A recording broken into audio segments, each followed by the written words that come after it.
Ya, entonces, vamos a partir con el primer tema que corresponde a un ejercicio de empresa manufacturera. La empresa Casillero y Toro es una empresa nacional que se dedica a la producción de un solo tipo de vino de exportación, el Cabernet. El día 1 de enero del 2016, la empresa contaba con un inventario inicial de productos en proceso de 329.600 pesos, bajo costeo por absorción, equivalente a 100 botellas en un 40% de avance.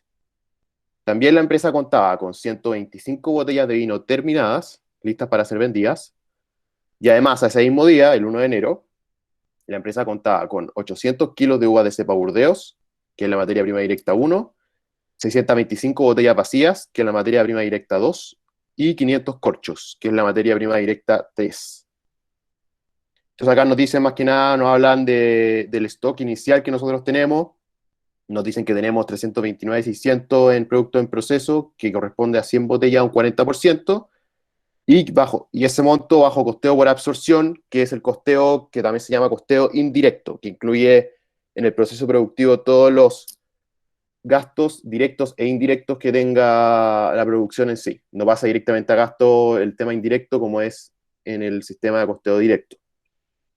Y también nos cuentan que tienen el stock de productos terminados, que son 125 botellas, y cuánto tengo de stock de materias primas.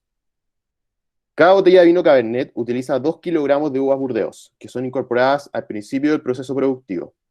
Estas uvas pasan a la máquina de prensado, en donde se extrae el jugo de las uvas hasta alcanzar el 50% del proceso productivo.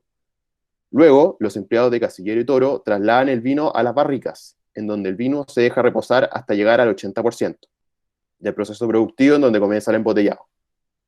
En el proceso del embotellado se comienza añadiendo una botella en la que se coloca el vino reposado para que luego al terminar el proceso productivo los empleados sellen las botellas con un corcho.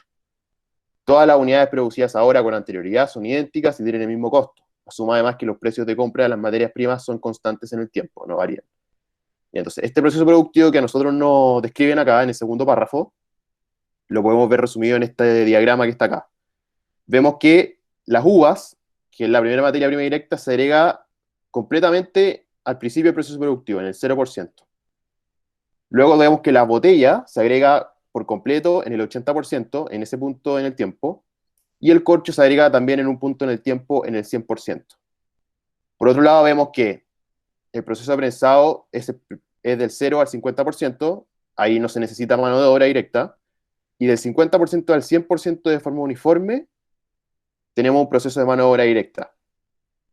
Y por mientras, además, tenemos que del 0 al 100% tenemos que la mano de obra indirecta también actúa uniformemente, se va asignando uniformemente a la botella de vino que estamos produciendo. Entonces luego nos cuentan que durante enero del año 2016 se incurrió en los siguientes costos de producción. Entonces ahí nos dicen que los empleados contratados, embotellados y reposados, se les pagó un sueldo total de 136.620 en el mes. Que los supervisores de producción, que la mano de obra indirecta, que como vimos acá, se aplicaba uniformemente del 0 al 100%, se le pagaban 68.655 en total.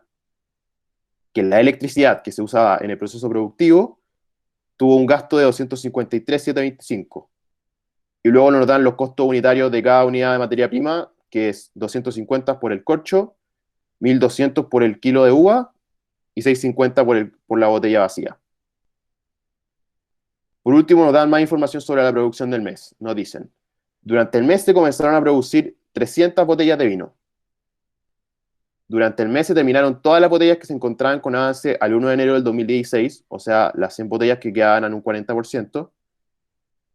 Y además se terminaron 185 botellas cuya producción había sido iniciada el 1 de enero, o sea, 185 de esas 300 botellas que empezamos a producir. Del total de unidades que quedaron en producción al cierre del mes de enero, 100 quedaron en un 40% de avance, mientras que el remanente quedó a un 90% de avance.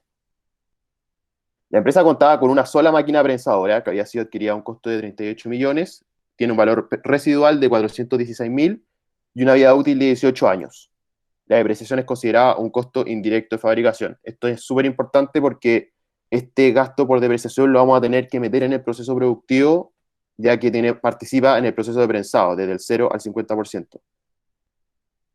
Y en general, todas las máquinas que participan en un proceso productivo, a través del sistema de costeo por absorción, debería ir la depreciación a la cuenta de producto en proceso.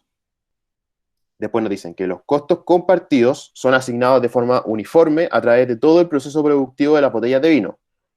La única excepción son aquellos empleados que solo participan de una parte del proceso productivo. Entonces, lo que quiere decir este punto es que el costo de la electricidad, los supervisores de producción que ya están en el diagrama, y la depreciación se va asignando también de forma uniforme del 0 al 100% del proceso productivo, junto con la mano de obra indirecta. Y por último, durante enero del 2016 se vendieron 220 botellas a un precio de 7.350 cada una. Y estas botellas se pagaron al contado, en efectivo. Ya, entonces, se pide, utilizando los criterios del sistema de costeo por absorción, que es el sistema que estaba valorado la cuenta de producto en proceso en un inicio, para la determinación de los costos de producción responda a lo siguiente. Presente los asientos asociados a las cuentas de existencias, que son materias primas, productos en proceso y productos terminados, que la empresa debió realizar durante el mes de enero del 2016. Ya, entonces vamos a pasar a responder esta pregunta. Le voy a dejar mi correo en el chat para que lo tengan a mano después si tienen alguna duda con respecto al reforzamiento.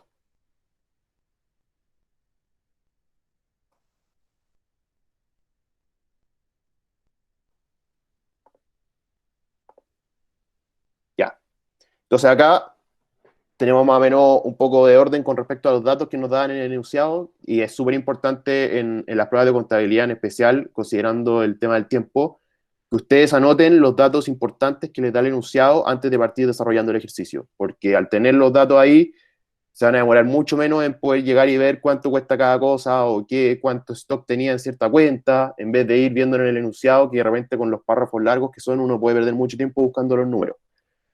Entonces aquí nosotros vamos a ver primero cuánto teníamos en cada stock de existencias. Entonces tenemos que el 1 de enero del 2016, en la cuenta de materias primas, teníamos 800 kilos de uva, las cuales estaban valoradas a 1.200 pesos cada kilo. Teníamos 625 botellas, las cuales estaban valoradas, las cuales tenían un costo de 650 por botella, y 500 corchos, los cuales tenían un costo de 250 por corcho, lo cual nos da un stock total de materias primas de 1.491.250. En producto en proceso, a nosotros en el enunciado ya nos dicen cuál es el valor del stock a comienzos del mes, que son los 329.600, que como mencioné anteriormente, corresponden a las 100 botellas al 40%.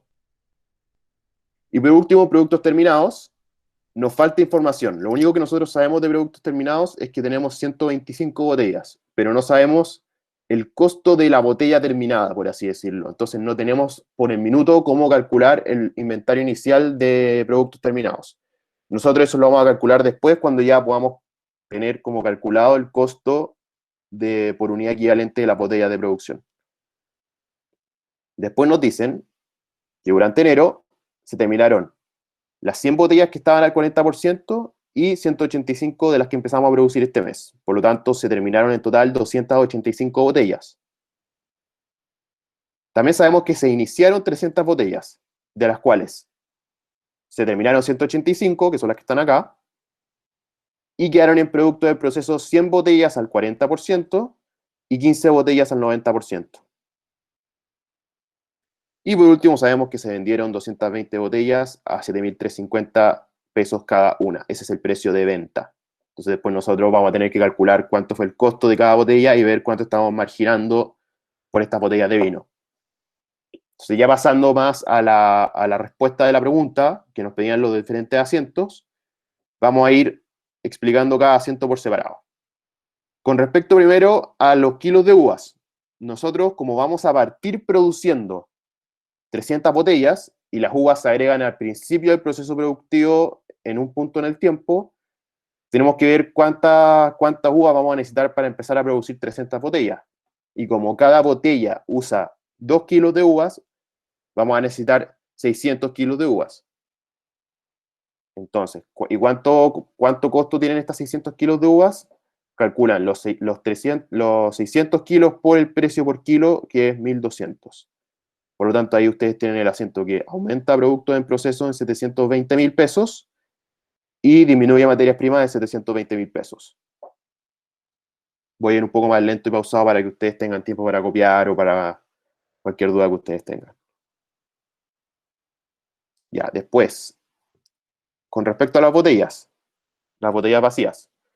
Las botellas vacías, como vimos en el diagrama que tenemos acá, se agregan al 80%. Entonces, para saber cuántas botellas nosotros tenemos que usar, tenemos que ver primero cuántas botellas pasaron por ese punto del 80%. Entonces nosotros vemos ahí, pasaron las 185 que empezamos y terminamos. Pasaron las 15 que quedaron al 90%, porque quedaron al 90 y las botellas se agregan al 80, entonces ya tienen la botella incorporada. Y pasaron las 100 que habían quedado al periodo anterior, que habían quedado al 40 y ahora se terminaron, por lo tanto también pasaron por el proceso de la botella. Eso nos da 300 unidades, 300 botellas, que es lo que sale acá. Entonces, eso ustedes lo multiplican por el costo por botella y les da 195.000, lo cual aumenta producto en proceso 195.000 y disminuye materias primas de 195.000.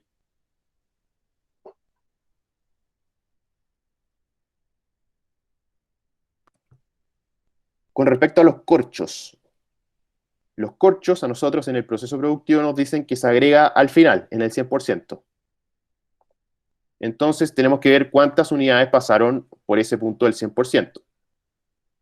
Pasaron las 185 unidades que empezamos y terminamos en el periodo, y pasaron las 100 que teníamos del periodo anterior que se terminaron, por lo tanto también pasaron por el punto del 100%, lo cual nos da una necesidad de 285 corchos. Esos 285 corchos ustedes los multiplican por el costo por corcho y les da un valor de 71.250 pesos, en el cual entra producto en proceso y sale de materias primas.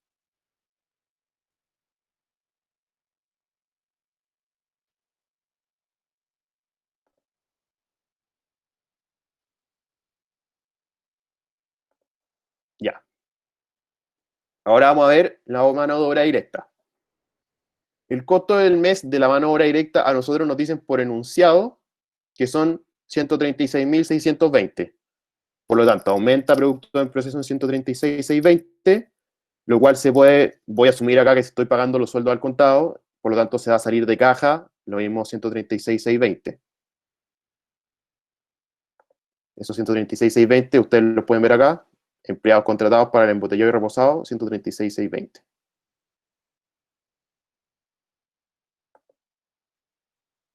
Luego, para la mano de obra indirecta, también nos dicen por enunciado cuánto se gastó en ese ítem durante el mes. Vemos que por enunciado incurrimos en un costo de 68.655, que son los supervisores de producción.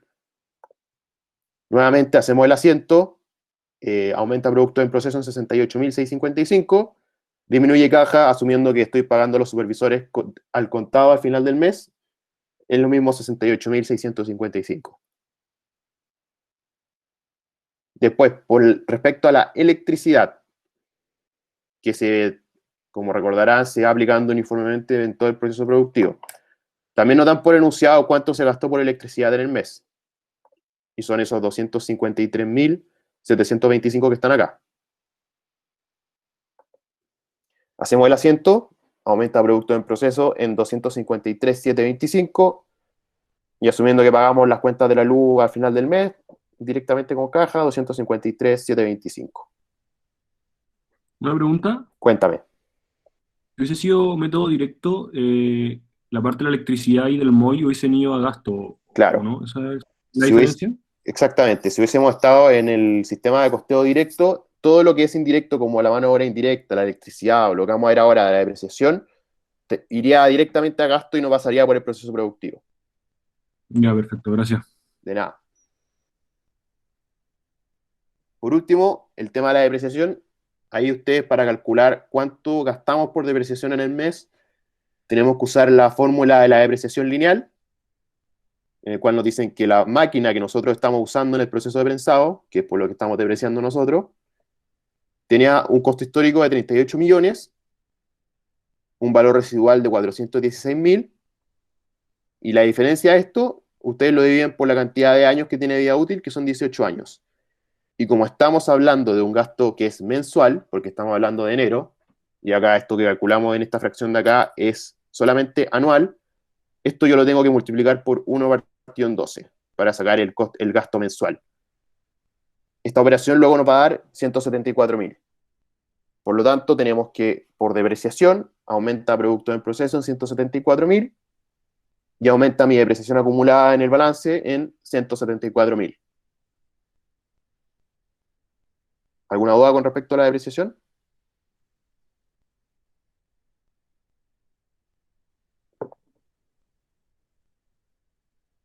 Ya, sigamos entonces. Ya, entonces después de ver todos estos asientos, a nosotros ahora nos debería corresponder hacer el asiento de los productos que pasan de productos en proceso a productos terminados. Pero esa información todavía nos falta información para poder hacerlo. Entonces, ¿cómo, cómo vamos a conseguir esa información? Nosotros la vamos a conseguir calculando cuánto es el costo de cada botella por unidad equivalente. Y para poder calcular eso, nosotros tenemos que ir viendo insumo por insumo qué costo tiene por unidad equivalente para después sumarlo y multiplicarlo por las unidades que van a salir del proceso productivo hacia productos terminados. Entonces nosotros vamos a ir insumo por insumo. Partamos con las uvas.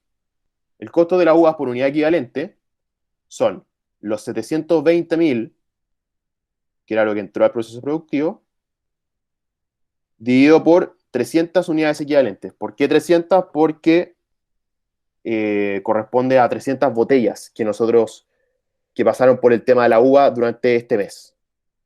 Eso nos da un costo de la uva por unidad equivalente de 2.400 pesos.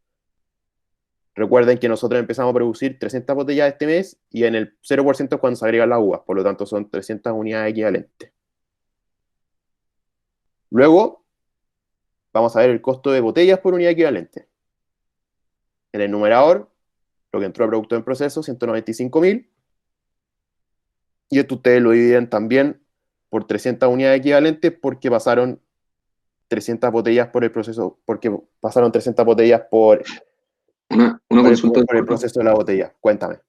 Es que en el chat pusieron en el método directo, en la cuenta de materias primas se agrega la materia prima indirecta.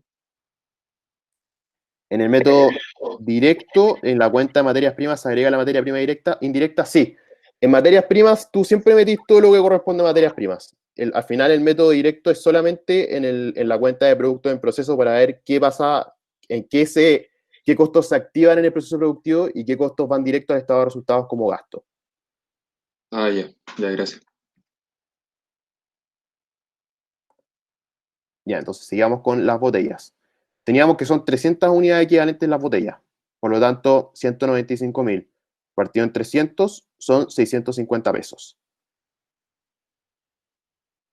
Y por último, con la última insumo de materias primas directa, tenemos el tema de los corchos. ¿Cuál es el costo de estos corchos por unidad equivalente? Son los 71.250 que entraron al proceso productivo este mes, dividido por 285 unidades equivalentes, porque pasaron 285 corchos por esa parte del proceso, y eso nos da un costo por unidad equivalente de 250 pesos. Ya. Ahora vamos a ver el costo por unidad equivalente de la mano de obra directa, que como ustedes recordarán del diagrama, es un costo que se aplica uniformemente desde el 50% hasta el 100%. Entonces ahí ustedes, ¿qué tienen que hacer? Como siempre, poner en el numerador lo que entró a producto en proceso, que son 136.620, y eso ustedes lo van a dividir por las unidades equivalentes, que en este caso son 297, lo cual nos va a dar un costo por unidad equivalente de 460. Este 297 se calcula como es un proceso uniforme. Para poder calcularlo, nosotros acá a la derechita puse cómo llega ese número. Son las 185 botellas que empezaron y terminaron, por lo tanto se aplicó del 0 al 100% de una, más las 100 que habían quedado del mes anterior al 40%, que también se pone completo porque pasó durante todo el mes del 50% al 100% completo durante el mes, más las 15 que habían quedado al 90%, pero estas 15 no llegaron al 100%, llegaron solamente al 90%. Por lo tanto, como se aplica uniformemente del 50% al 100%, el 90% es el 80% dentro de ese rango de números. Por lo tanto, ese 15 yo lo tengo que multiplicar por 4 quintos. Y la suma de estos tres números le va a dar las 297 unidades equivalentes.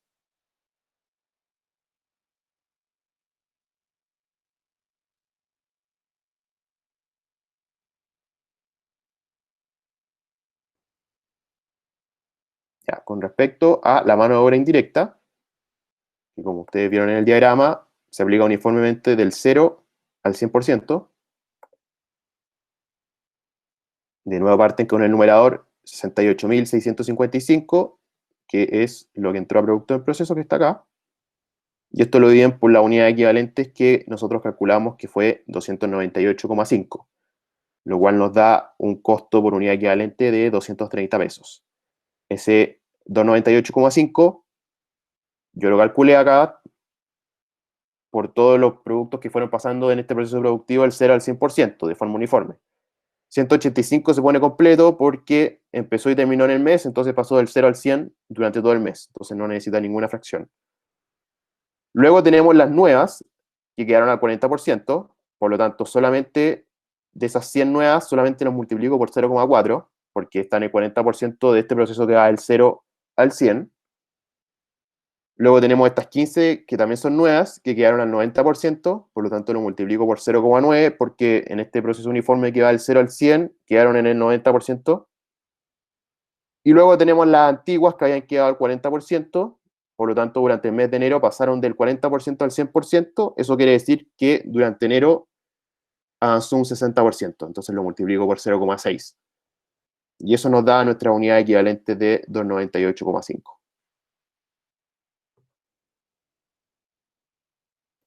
¿Te puedo hacer una pregunta? Sí, cuéntame. ¿Tú nos recomendáis hacerlo como de esta forma o hacerlo con el típico cuadro?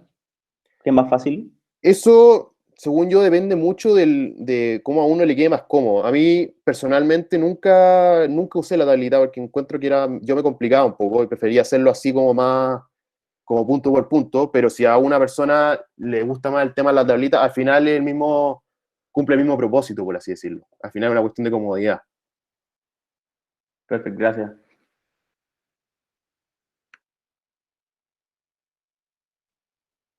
Por último, seguimos con el costo de la electricidad. El costo de la electricidad por unidad equivalente son los 253,725 que entraron a producto en proceso, y eso lo dividen también por la unidad equivalente de 298,5, que son iguales que las de la mano de obra indirecta, porque también se aplica del 0 al 100, por lo tanto no hay que volver a calcular la unidad equivalente, y eso nos da un costo de 850 por unidad equivalente. Y por último, el último insumo, la depreciación, su costo por unidad equivalente va a ser los 174.000 que quedan en el numerador, y eso ustedes lo dividen por la cantidad de unidades que pasaron por estas máquinas, que son las que se terminan depreciando, que participan en el proceso de prensado, el cual va desde el 0 al 50%. Esas 300 unidades equivalentes, como las calculé, son las 185 de siempre, que se empezaron y terminaron, que siempre se aplican al 100%, más las 15 que quedaron al 90%, y acá los pongo también completito porque están en el 90%, por lo tanto ya pasó por todo el proceso de prensado, más las 100 nuevas que quedaron al 40%, y como quedaron al 40% y el proceso de prensado llega hasta el 50%, solamente lo multiplico por 0,8, porque queda todavía un 20% dentro de ese rango en el que se mueve la máquina de prensado que todavía no se ocupó. Y las antiguas al 40%, que habían quedado al 40%, esas 100, yo las multiplico por 0,2 porque era el 20% que me faltaba para terminar el proceso de prensado este mes, con respecto de lo que había quedado el mes anterior. La suma de todo esto me da 300, que son las unidades equivalentes que puse acá en el denominador, y eso me da un costo por unidad equivalente de 580 pesos. Entonces, al final, para sacar el costo total por unidad equivalente del costo de absorción de estas botellas de vino, Suman todos estos costos, los 2.400, más los 650, más los 250, más los 460, más los 230, más los 850, más los 580, y le llega que el total son 5.420 por unidad equivalente. Y esto es súper importante porque este costo nosotros lo vamos a usar para muchas cosas durante el ejercicio. ¿Alguna duda con respecto a esta parte antes de seguir?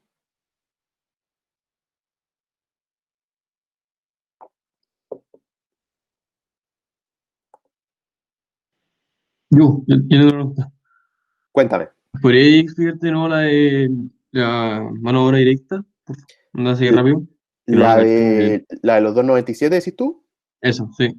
ya obvio. La mano de obra Bueno, directa, en el diagrama nosotros vemos que se aplica desde el 50% hasta el 100%, de forma uniforme. Entonces, ya, tú ese periodo del 50% al 100% lo puedes ir dividiendo por segmentos, po. Entonces ahí uno puede ir viendo como qué proporción va quedando cada una. Entonces, nosotros para ver el tema de las unidades equivalentes, sumamos primero las 185 que empezamos y terminamos, por lo tanto pasaron completamente por este proceso de mano de obra directa, por lo tanto no se multiplica por ningún porcentaje. Pasaron las 100 que habían quedado al 40% del periodo anterior, por lo tanto, como habían quedado al 40% del mes anterior y este mes pasó del 40 al 100, también se aplicó completamente la mano de obra directa porque parte en el 50. Entonces ahí agregáis directamente esas 100.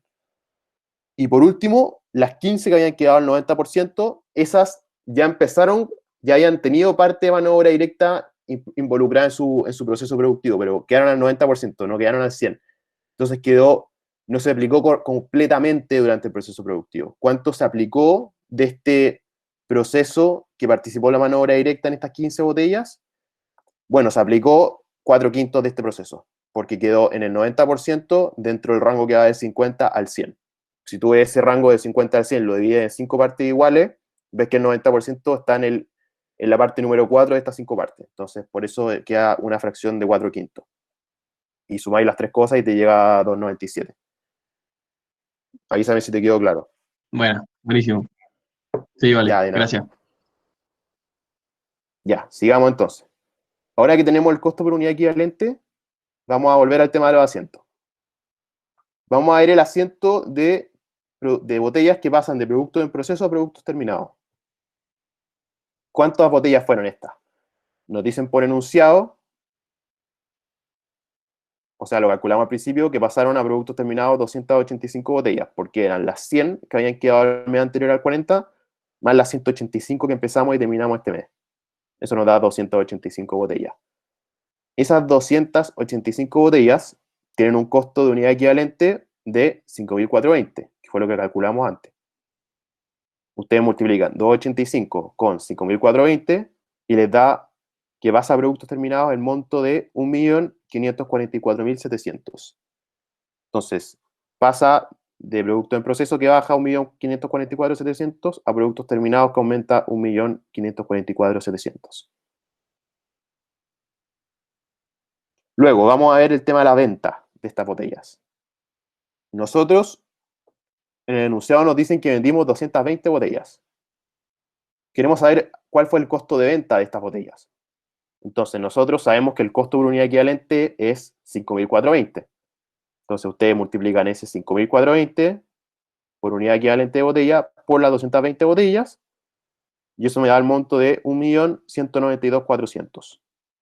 Por lo tanto, se me va de productos terminados 1.192.400 porque son botellas que yo vendí, eso da precio de costo, y aumenta mi costo por venta en el 1.192.400 porque son las botellas que yo ya vendí.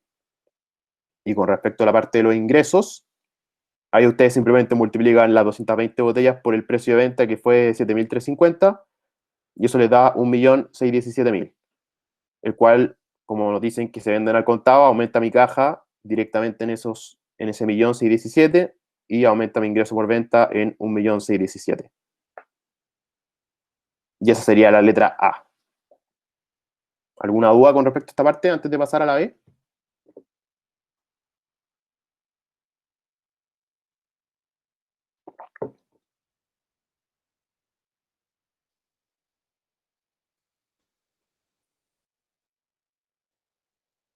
Ya. Ya, pasamos a la B. Entonces, ¿qué nos dicen en la B? Es que de repente preguntan por el chat, pero Ah, preguntaron por el chat. Sí, recuerden que yo, como estoy viendo esto en pantalla completa, no tengo acceso al chat. Entonces, voy como muy de vez en cuando. El costo por unidad equivalente en ese caso es directo, ¿no? Como directo. O sea, estamos en el sistema de costeo indirecto, porque es el costeo por absorción.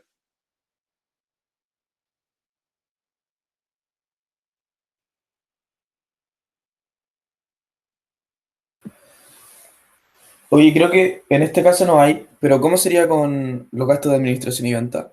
Los gastos de administración y venta, como nunca, son parte del proceso productivo, son temas más administrativos, no implica gasto de producción en ese sentido.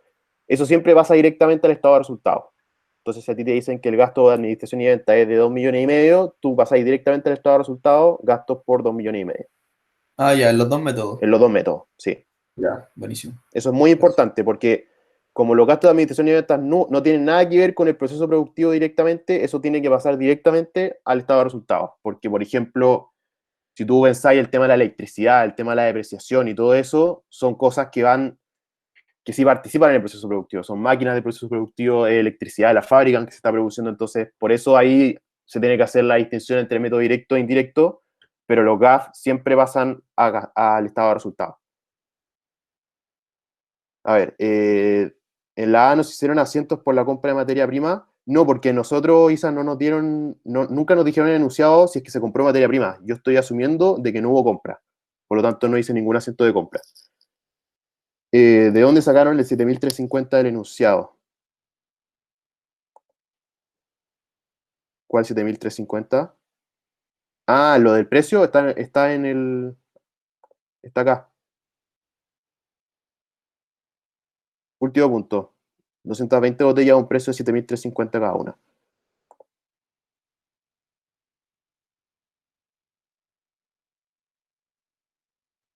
¿Y de dónde salían los 5.420? Ah, ya, ahí contaron. Ya.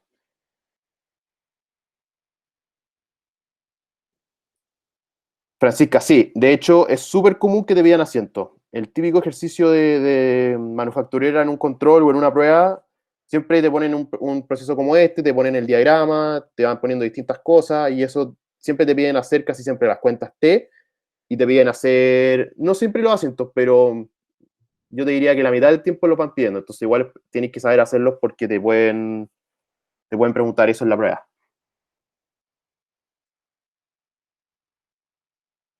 Ya, voy a pasar a la letra B.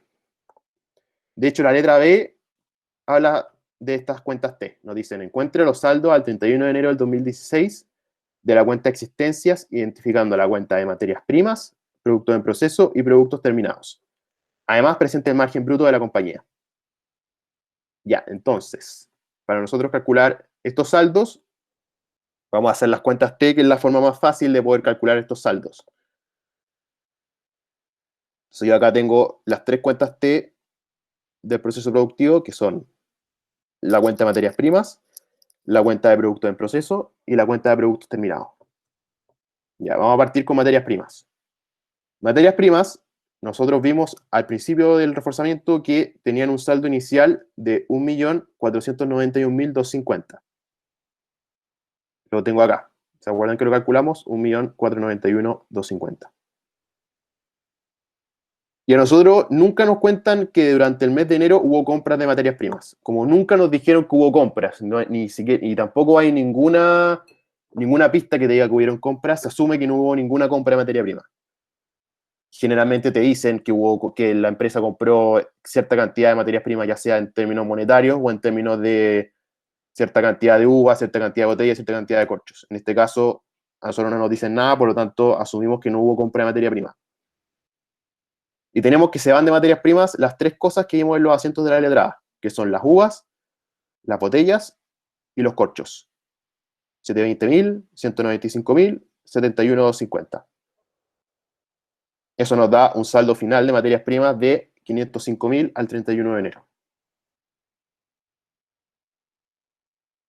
Luego, en producto en proceso, tenemos que el saldo inicial, también lo dijimos al principio, eran 329.600.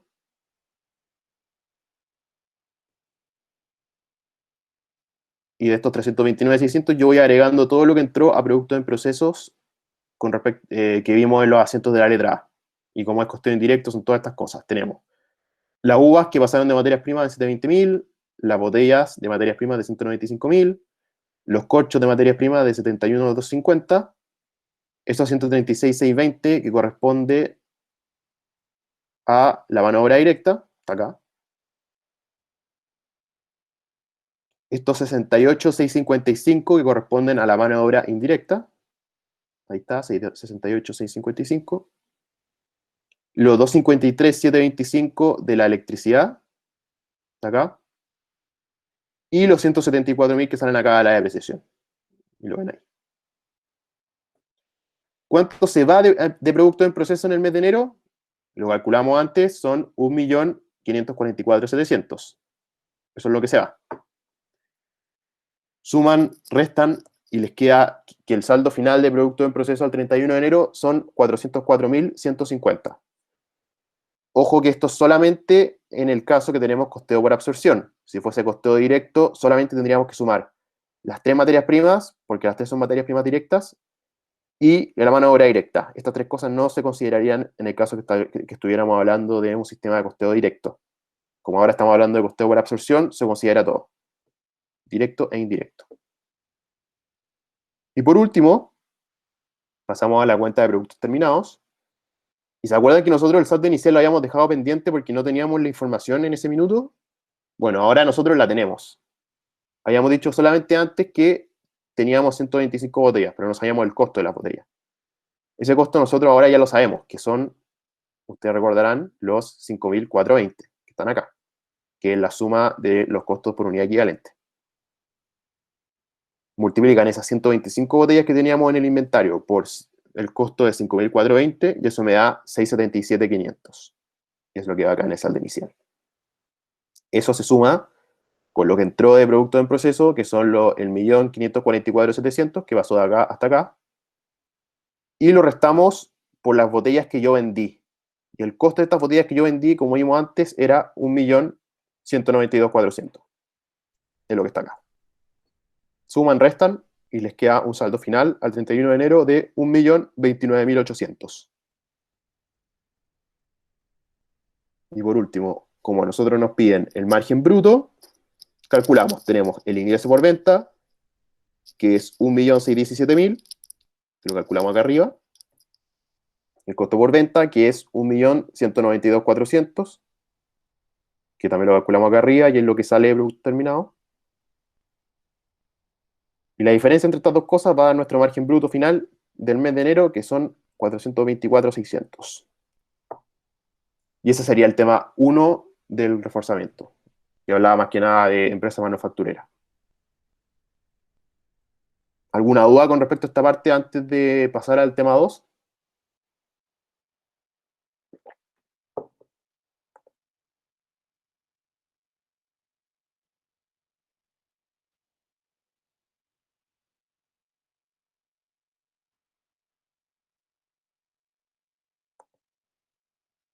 En el PEP, el saldo final.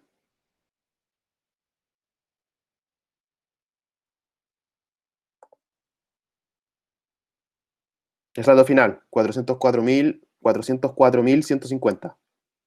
Ese número, ¿no?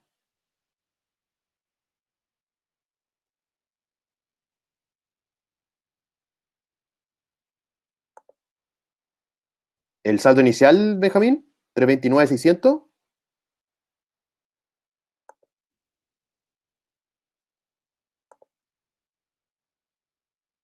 Ah, después de los corchos, 68.655. Perdón, 136.620, que es la mano de obra directa. A ese número te referí, ¿no? Sí, son 136.620, que es lo que calculamos antes de mano de obra directa. Si tuviéramos materia prima indirecta, ¿cómo se registrarían las cuentas T? Bueno, si tuviéramos materia prima indirecta, partiría también, como siempre, en la cuenta de materia prima, porque en la cuenta de materia prima tenemos materia prima directa y materia prima indirecta, y pasaría a producto en proceso de acuerdo a cómo se asigne esa materia prima en el proceso productivo. En ese sentido, opera muy parecido a a la materia prima directa. De hecho, opera casi igual, solo que la materia prima indirecta generalmente se aplica de forma uniforme durante el proceso productivo y no se agrega en un punto como casi siempre pasa con la materia prima directa. No sé si se entendió.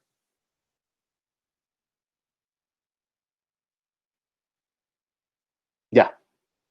Vamos al tema número 2. El tema número 2 es un ejercicio también muy típico, y de hecho yo creo que esta es la materia más mecanizable del ramo, que es el estado de fuentes y uso de fondos, porque son todos los ejercicios muy parecidos. Entonces,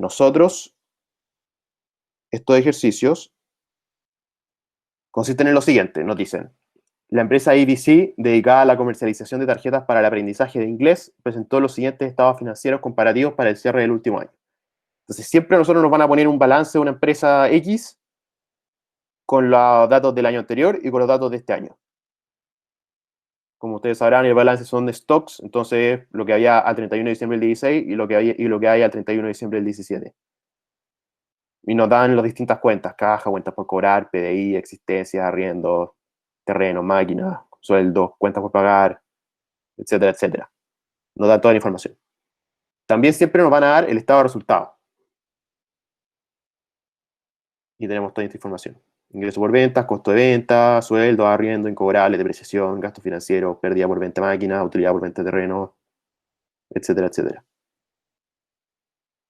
Luego también siempre nos ponen: usted cuenta con la siguiente información adicional con respecto a las políticas habituales de la empresa y a las transacciones realizadas durante el año 2017. Y esta información generalmente nos sirve mucho para construir nuestro estado de fuente y uso de fondos. Entonces, del total de ventas realizadas durante el año 2017, o sea, de estos 105.000, una venta por 5.000 a la cual se le otorgó un crédito a 2 años plazo. Por lo tanto, pasaría a ser una cuenta por cobrar a largo plazo. De las ventas restantes, un 50% le fueron pagadas al contado y al 50% restante la empresa le otorgó crédito a corto plazo, o sea, una cuenta por cobrar tradicional circulante. Entonces, como nos dicen que hubo una venta por 5.000 que es crédito a 2 años plazo, o sea, a largo plazo, tenemos que al final el ingreso por ventas, que es como, por así decirlo, circulante, son 100.000, porque son, de los cuales el 50% van al contado, 50.000, y el 50% va a cuentas por cobrar, 50.000 también. En el punto 2 nos dicen: la empresa tiene como política provisionar el 4% de las ventas habituales que realiza crédito. No consideren esta provisión las ventas a 2 años. Entonces hay que considerar los 50.000 que vendimos a crédito a corto plazo. Adicionalmente, durante el año 2017 se declaró una cuenta por 800 pesos como definitivamente incobrable. Por lo tanto, como ustedes vieron en la materia de PDI, esos 800 pesos se van de la cuentas por cobrar al minuto de que se declaran definitivamente incobrables. Luego, el punto 3 nos dicen: el 100% de las compras de existencia se paga a 45 días a los proveedores. Durante el año 2017, las existencias cuyo costo histórico era de 1.800 quedaron destruidas debido a una inundación.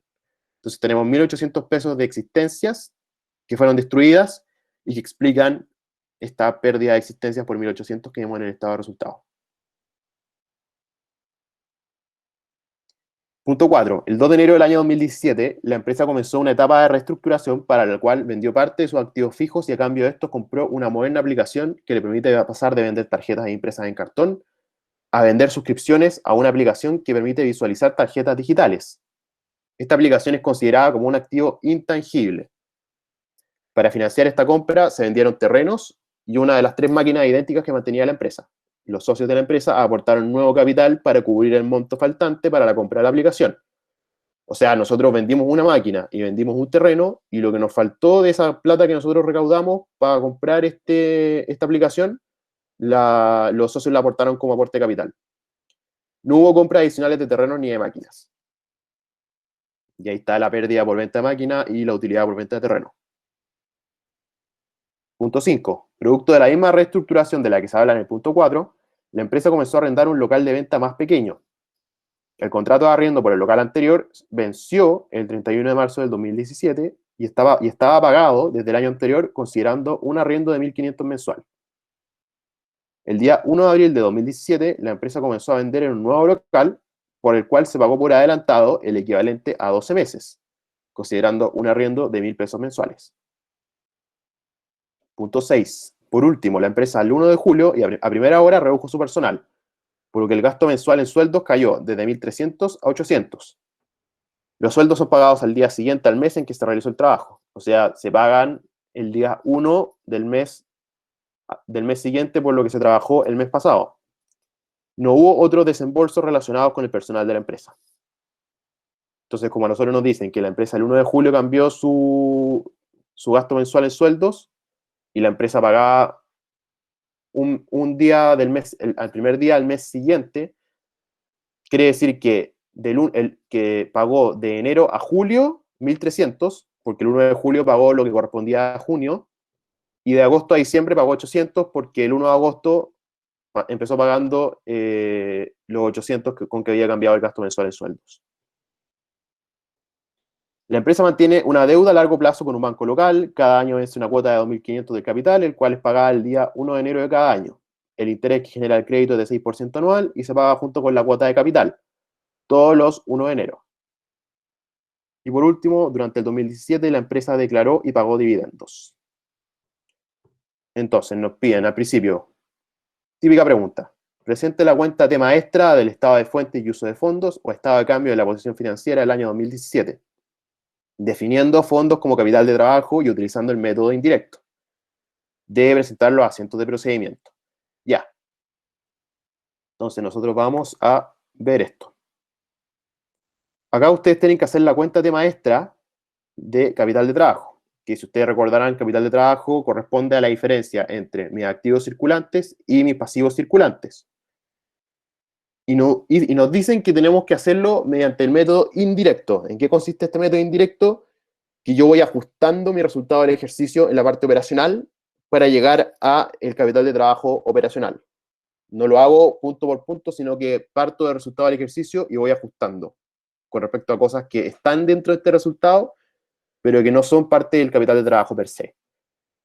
Entonces, lo primero que ustedes tienen que hacer al hacer esta cuenta de maestra es construirla, dividirla en 3 partes, que corresponde a la parte de operaciones, a la parte de inversiones y a la parte de financiamiento. Operaciones es todo lo que corresponde, como su nombre dice, con el giro de la empresa, con las operaciones de la empresa, por así decirlo.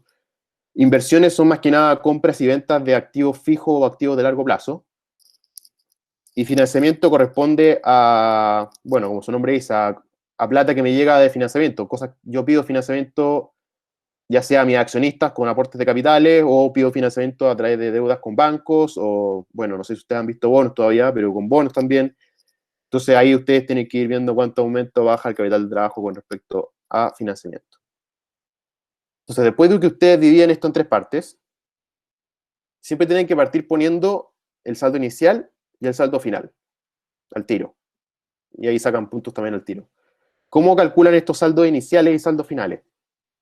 Bueno, calculando la diferencia entre activos circulantes y pasivos circulantes. ¿Y dónde tenemos esa información? Una consulta. Dime. Si la cuenta por cobrar a largo plazo es por una venta de un activo fijo, ¿dónde va? Si la cuenta por cobrar a largo plazo, o sea, primero, cuando tú vendí un activo fijo, no debería pasar a cuenta por cobrar, porque cuenta por cobrar es solamente cuando tú vendes el producto de la empresa a crédito, por así decirlo. Si tú eres una empresa que se dedica a la venta de máquinas, por ejemplo, ahí sí podría ser una cuenta por cobrar, pero si no, el activo fijo nunca se vende. Si se vende a crédito, se abre otra cuenta, no se considera como parte de las cuentas por cobrar. Ya, No muchas te gracias. confundáis con eso. Ya, vale. Ya, entonces, vamos a calcular el saldo inicial y el saldo final. Saldo inicial, activos circulantes menos pasivos circulantes del año 2016. Sería 79.900 menos 35.450. ¿Cuánto nos da esa diferencia? Lo tenemos acá. 44.450. Y luego el saldo final, hacemos el mismo procedimiento. 82.350 del 2017, ustedes lo restan con 38.465 de vacío circulante, y eso les va a dar un saldo final de 43.885. Ya, entonces ustedes tienen el saldo inicial acá, y el saldo final acá. cómo construimos esta cuenta T.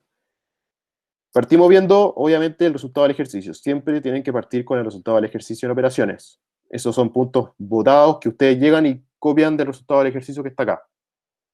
Entonces ustedes dicen ya. Son 13.680 el resultado del ejercicio. Lo pongo acá, 13.680. Pero este resultado del ejercicio que nosotros tenemos acá tiene dentro cosas que no corresponden propiamente tal a la capital de trabajo. Entonces, yo esas cosas las tengo que sacar de mi resultado del ejercicio porque está como sesgando mi resultado del ejercicio.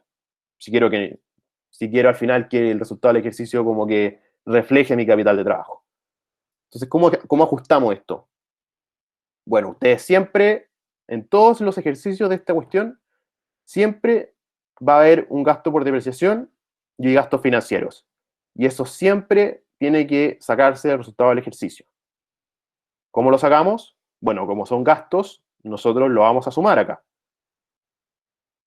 Lo cual es 2.500 de depreciación y 2.700 de gastos financieros. Una pregunta, Jorge, Cuéntame. que decíais que esto es con método indirecto. ¿Cómo sería Sí. con el método directo? Con el método directo tú tendrías que ir, por así decirlo, cuenta por cuenta, viendo, operación por operación, viendo cuánto afectó el capital de trabajo, ¿cachai? Ya, perfecto. Por eso es un proceso mucho más Y engorroso. serían los activos fijos y el patrimonio, ¿no? O sea, más que eso, tú tienes que ir viendo las operaciones que tuvo la empresa durante el año. Por ejemplo, te dicen, hubo ingreso por venta y costo por venta por no sé cuánto. Y ese ingreso por venta generalmente va o a caja o a cuentas por cobrar, lo cual las dos cosas son circulantes. Ya, Y perfecto. la contrapartida de eso es, por ejemplo, la utilidad retenida, porque está en el resultado del ejercicio. Entonces eso hace que aumente mi capital de trabajo, ¿cachai? Entonces tú tenés que ir viendo como operación por operación viendo eso. Por eso es un método mucho más engorroso, por así decirlo. Ya, buenísimo. Gracias. De nada. Bueno, volviendo, siempre a ustedes, también sus puntos fáciles, siempre van a tener depreciación y gastos financieros. Entonces ustedes al tiro lo suman en la cuenta capital de trabajo al resultado del ejercicio porque eran gastos que estaban dentro del resultado del ejercicio que no corresponden a capital de trabajo. Por lo tanto, lo tenemos que sumar. Y por último, tenemos también que hay que sumar en operaciones una pérdida por venta de activo fijo que corresponde a los 1.200 que están acá. Una pregunta. Dime. Entonces, como es directo, solo vemos las cuentas, como no sé, los puntos del resultado del ejercicio. Como es indirecto. O sea, Indirecto, ¿no? claro, como es indirecto, en la parte de operaciones, ustedes solamente tienen que ver esto que está acá. Ya, bueno. Excepto ciertas excepciones que, como vimos con las cuentas por cobrar de largo plazo, y les voy a explicar después, eso está acá, pero está en ingreso por venta, entonces está como camuflado, ¿cachai? Pero en general tenéis que ir viendo cuenta por cuenta y ver qué corresponde a capital de trabajo y qué no, y eso lo tenéis que sacar. Vale, bueno. Gracias. De nada. Bueno, tenemos esta parte ya entera. ¿Qué saldría de este resultado del ejercicio que está acá? Tendríamos que sacar las cuentas por cobrar de largo plazo de 5.000, que nos dijeron en el punto 1, porque nos dijeron que porque cuentas por cobrar de largo plazo es una cuenta que está en otro activo, no es un activo circulante, por así decirlo. Entonces nosotros, como no es capital de trabajo, lo tenemos que sacar del resultado del ejercicio, y como nosotros esa cuenta por cobrar de largo plazo, nosotros la consideramos en el ingreso por venta, la tenemos que restar. Por lo tanto, le restamos estos 5.000 que están acá. Y por último, en operaciones, tenemos que la utilidad por venta de activo fijo, que acá vemos que es 4.500, también tenemos que sacarla porque no corresponde a algo que tenga que ver con activo circulante. Una utilidad o una pérdida no corresponde a ninguna cuenta circulante. Entonces eso hay que sacarlo. Y ahí tenemos lista la primera parte de operaciones. Y esos números que están acá al lado son los acentos de procedimiento que voy a ir explicando después, que están acá. ¿Alguna pregunta con respecto a la parte de operaciones antes de seguir? Yo tengo una pregunta. Dime. ¿Por qué las cuentas por cobrar a largo plazo uno las restaba en operaciones? Porque las cuentas por cobrar de largo plazo son cuentas que no son circulantes, ¿cierto? Porque son cuentas que son más allá de un año. Y esos 5.000 de cuentas por cobrar de largo plazo como fue una venta, está en el estado de resultados en el ingreso por venta. Está acá. Dentro del ingreso por venta tenemos ventas al contado, tenemos cuentas por cobrar de corto plazo y tenemos cuentas por cobrar de largo plazo. Nosotros esas cuentas por cobrar de largo plazo, como no son circulantes, las queremos sacar de este estado de resultados para poder reflejar bien este resultado del ejercicio a capital de trabajo. Entonces, como hay que sacarla, tenemos que sacar los 5.000 que correspondían a cuentas por cobrar de largo plazo. No sé si se entendió. O sea, al final uno saca lo que no es circulante. Claro, claro, porque capital de trabajo al final solamente te mide lo que es circulante, por así decirlo. Entonces lo tenés Ya, que sacar. perfecto. Gracias.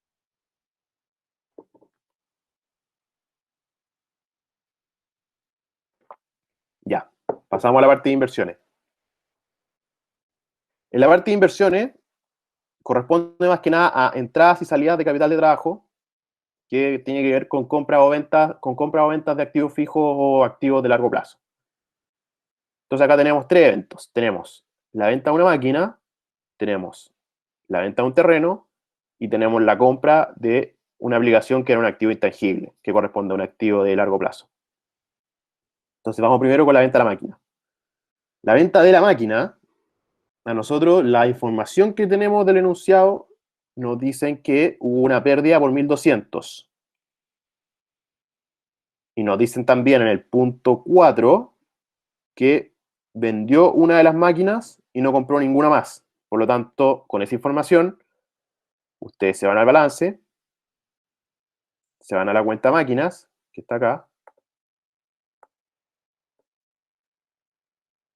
y ven. Uy.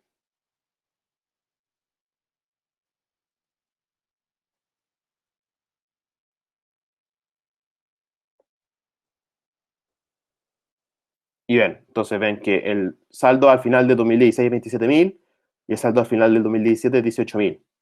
Y como no hubo ninguna otra compra de máquina, nosotros podemos asumir que la diferencia entre estas dos fue la máquina que se fue. Entonces esta máquina, vemos la diferencia entre 27.000 y 18.000, que es 9.000, y ese sería el costo histórico. Y por último, para saber cuánta caja entró al final, tenemos que considerar el costo histórico, tenemos que considerar la pérdida que existió por la venta de la máquina y tenemos que considerar la depreciación acumulada de la máquina que se va. Por lo tanto, se tiene que ir de la cuenta de depreciación acumulada. Y con esas tres informaciones nosotros podemos calcular cuánta caja o cuánto, bueno, en este caso es caja, que es un activo circulante, me entró a mi empresa. Entonces, ¿cómo vamos a calcular eso? Aquí yo me voy al asiento 4, aprovecho de mostrárselo, que tenemos este asiento. Tenemos que se me da máquina por 9.000. Tenemos una pérdida por venta de activo fijo de 1.200. Y queremos saber cuánto fue la depreciación acumulada, y con esa información nosotros podemos calcular la caja por diferencia, porque acuérdense que el lado izquierdo siempre tiene que ser igual al lado derecho. ¿Cuánto fue esta depreciación acumulada? Bueno, nosotros volvemos al enunciado, vemos la cuenta de depreciación acumulada y vemos que de un año a otro se mantuvo exactamente igual en 7.500. Pero esos 7.500, acuérdense que nosotros hay que sumarle el gasto por depreciación de 2.500, lo cual a nosotros nos va a llevar a 10.000. Por lo tanto, como volvió a estar en 7.500, quiere decir que la depreciación acumulada que tenía la máquina que se fue era de 2.500, que es lo que está acá. Si ustedes calculan por diferencia la caja, 9.000 menos 1.200 menos 2.500, y ven finalmente que entra a caja por 5.300. Y por eso nosotros acá ponemos entrada de caja por venta de máquina, 5.300, que aumenta mi capital de trabajo porque aumentó un activo circulante contra una contrapartida que no es circulante. Y de hecho ustedes, para ver el tema de la depreciación acumulada, lo pueden ver en la cuenta T que está acá. Partimos con 7.500, aumentó 2.500 por la depreciación del año, y como terminamos de nuevo a 7.500, quiere decir que faltan 2.500 que correspondían a la depreciación de la máquina que nosotros vendimos. ¿Alguna duda con respecto a esta parte?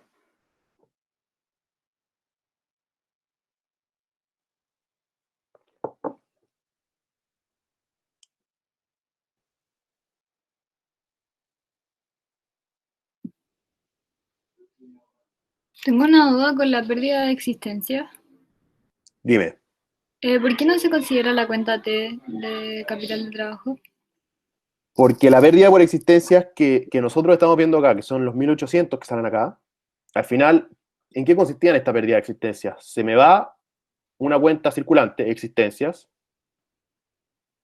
por lo tanto no hay por qué hacerle ningún ajuste porque es una cuenta circulante, ¿cachai? Es parte del resultado del ejercicio esa pérdida de existencias para el tema del capital de trabajo porque bajó una cuenta que es circulante. Acá solamente tú tenés que hacer ajustes con cuentas que no son circulantes, ¿cachai? Ah, ya. Gracias. De nada. Ya, entonces, seguimos. Vamos a ver ahora la venta de terreno. La venta de terreno, a nosotros, la información que nos dan, de nuevo en el estado de resultados, nos dicen que hubo una utilidad por 4.500. Y en el punto 4, nos dicen que el terreno, que se vendió un terreno, pero no hubo ninguna otra compra de terreno. Por lo tanto, nuevamente, igual que con el tema de la máquina, asumimos que la diferencia entre los 2 años es el terreno que nosotros vendimos. Esa diferencia corresponde a 26.000. Entonces nosotros volvemos a los asientos de procedimiento para mostrarles bien cómo fue el tema. Y tenemos el asiento acá. Tenemos que se me fue terreno por 26.000 y tuvimos una utilidad por venta de activo fijo por 4.500. Y como los terrenos, como ustedes vieron en clase y se lo habían explicado, los terrenos nunca en este curso se considera como, no son depreciables, por lo tanto no tienen depreciación acumulada, por así decirlo. Por lo tanto, acá no hay que considerar depreciación acumulada. Es un poco más fácil que con el tema de la máquina, que hay que calcular la depreciación acumulada que se fue. Entonces ustedes ven que la suma de estas dos cosas, para saber cuánto me entró de caja, me da que me entraron 30.500 pesos de caja. Y esos 30.500 son los que están acá. Corresponde a la venta del terreno, que es lo que aumenta mis activos circulantes, por lo tanto aumenta mi capital de trabajo. ¿Alguna duda con respecto a la venta del terreno?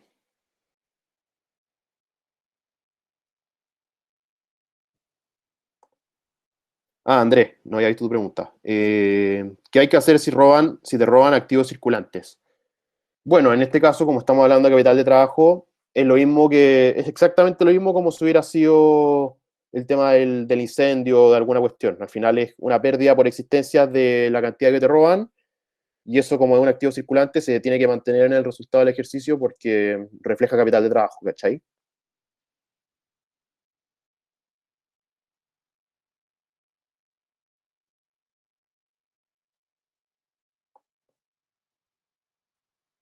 Ya. Por último, tenemos la compra del activo intangible de la aplicación con la que hacen las tarjetas. Y a nosotros nos dicen que comprar ese activo intangible, pero no nos decían el monto. Pero nosotros podemos ver fácilmente acá en el balance que activos intangibles aumentó de 0 a 40.300. Por lo tanto, podemos asumir que el costo de esta aplicación por el que tuvo que pagar la empresa fue de un desembolso de 40.300. Por lo tanto, tenemos una salida de caja, por lo tanto, una salida de capital de trabajo de 40.300. Y ahí terminamos la parte de inversión. ¿Alguna duda?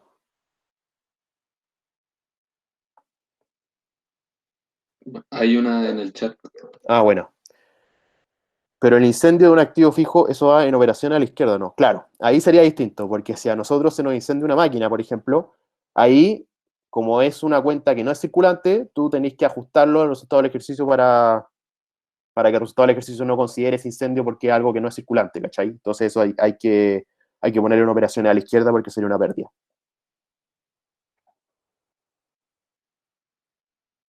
Ya, volvemos. Ya, por último, en la parte de financiamiento, tenemos por un lado los gastos financieros, que era lo que sacamos del resultado del ejercicio acá, y como estamos en modo capital de trabajo, nosotros simplemente tenemos que poner acá los gastos financieros.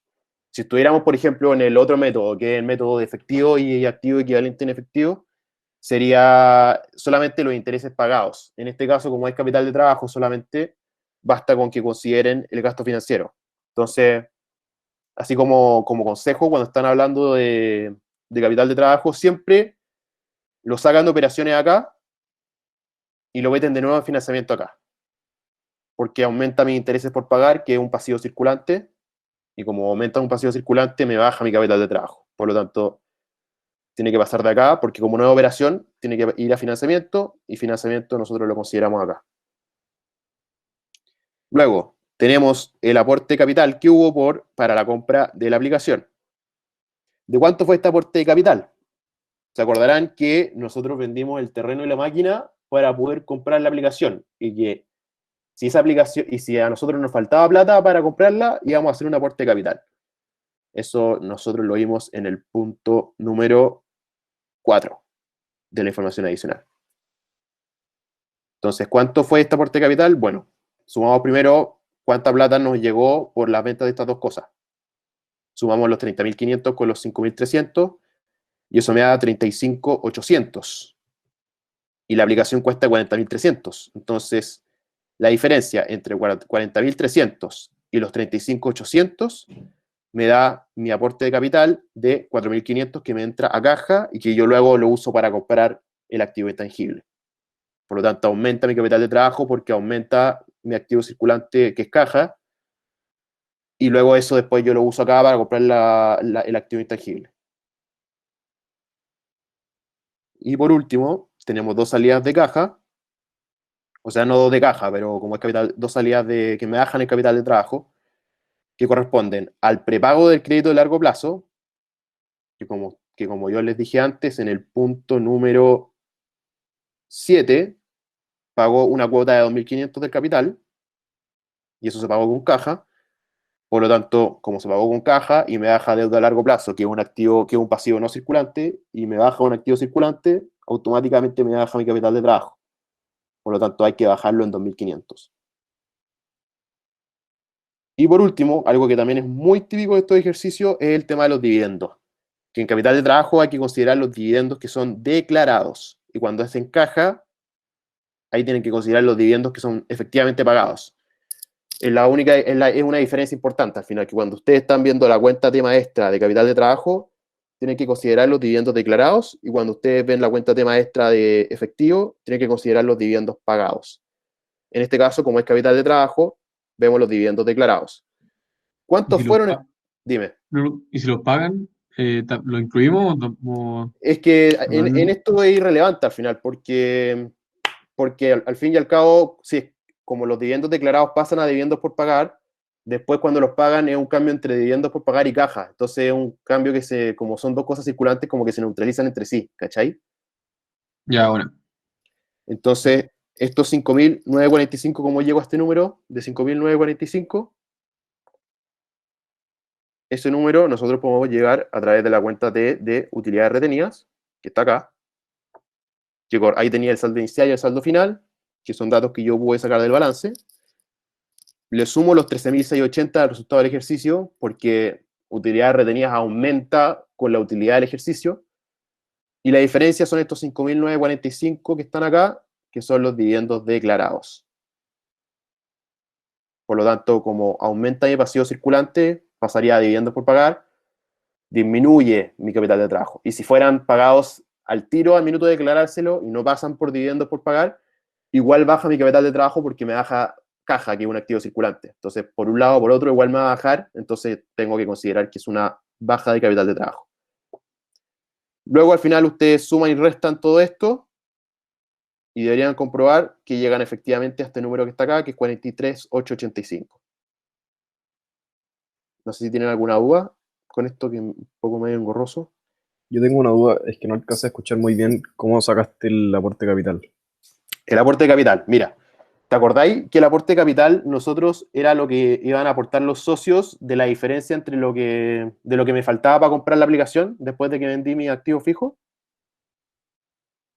¿Ya? ¿Ya? Entonces, eso lo vimos en el punto 4, está acá. Nos dicen, la empresa comenzó una etapa de reestructuración, vendió parte de sus activos fijos y a cambio de esto compró una moderna aplicación. Y para financiar esta compra se vendieron terrenos y unas malas máquinas, y los socios de la empresa aportaron nuevo capital para cubrir el monto faltante para la compra de la aplicación. Entonces, tú primero tenés que ver cuánta plata recolectamos con las ventas de estos activos fijos. Ah, ya, entonces la resta de... Claro, sumáis estas dos cosas, Ya, perfecto. y para llegar a 40.300 tenéis que ver 4.500 de aporte capital. Vale, gracias. Voy a ver si hay alguna duda en el chat. ¿Puede mostrar el asiento de aporte capital? Sí, obvio. Acá está. Aumenta caja por 4.500, que en este caso es capital de trabajo, y aumenta capital en 4.500.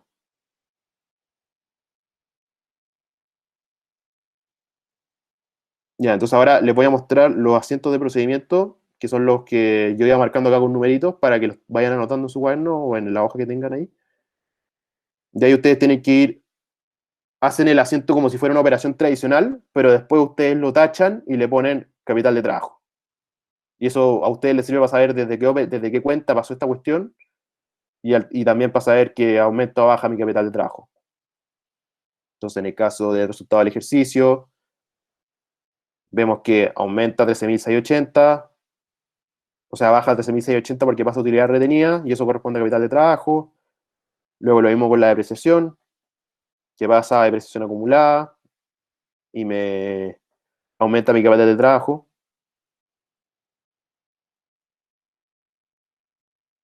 Y acá tienen los otros asientos. Voy a dejarles un tiempo para que los copien, y si tienen alguna duda me preguntan.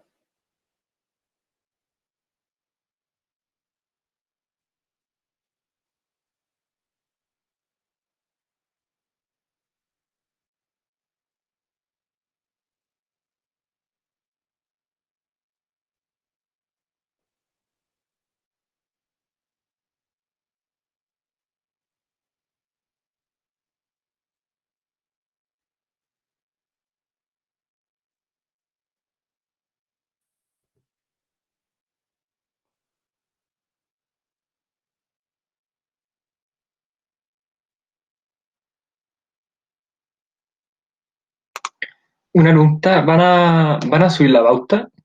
Sí, voy a subirle, Tomás le va a subir este scan que yo tengo acá, para que después por si después quieren revisar de nuevo alguna duda que les haya quedado o algo. Ya, buenísimo, gracias. De nada.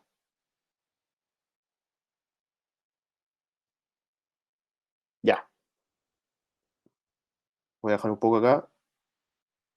Y acá ustedes tienen las cuentas T, también para que las tengan a mano, que son de las cuentas como más importantes que al final pueden confundirse con ciertos números.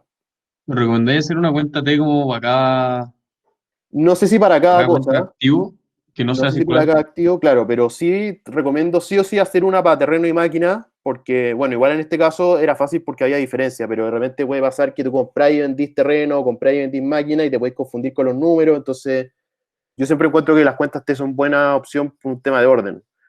Y, por ejemplo, para la depreciación acumulada también es súper importante. Estas tres para mí son muy importantes, la de terreno, máquina y depreciación acumulada. Y capital, bueno, en este caso porque había un aumento de capital. Utilidad retenidas también es muy importante porque podemos calcular los dividendos declarados de forma fácil, por diferencia siempre, porque utilidad retenida siempre solamente aumenta con resultado del ejercicio. Entonces, siempre la diferencia va a ser los dividendos declarados. Y la deuda a Ya, largo plazo, bueno, acá porque baja a 2.500 y para llegar a los 42 y medio. vale. Y estaban preguntando por el chat también. A ver.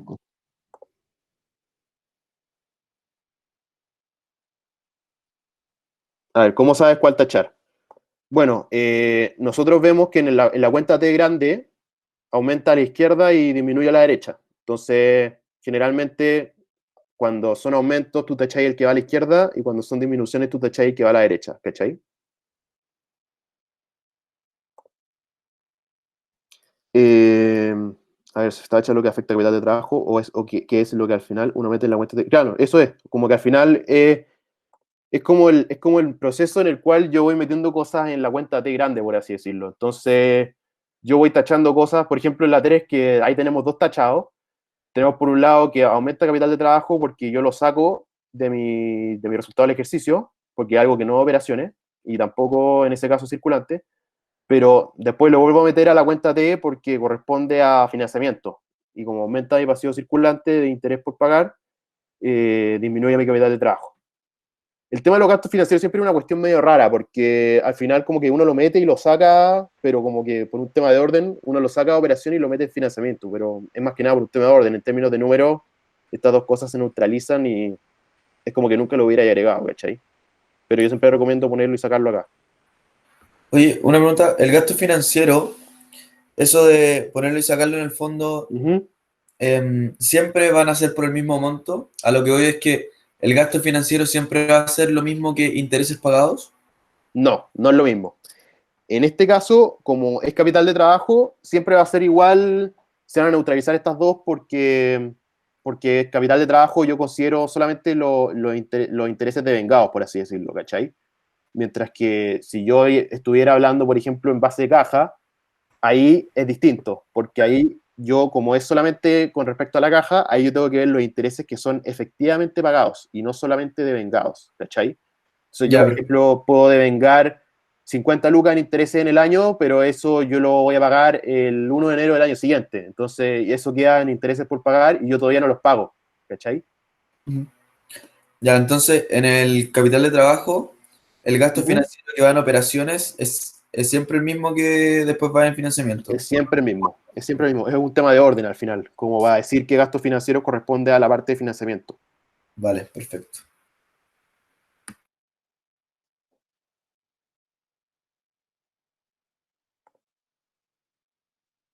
Ya, sigamos.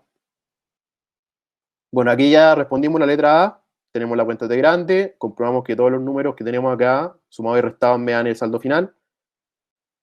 Tenemos los acentos de procedimiento, que de repente se los piden, de repente no. Y bueno, y estas cuentas T, que siempre son voluntarias, pero como decía antes, recomiendo mucho siempre hacer la de terrenos, máquina de presión acumulada y utilidades retenidas. Estas cuatro para mí son muy importantes en esto, porque como de repente son como mezclas de números, como que te ayudan mucho como a ordenarte la cabeza. Ya, vamos a la letra D. Letra D.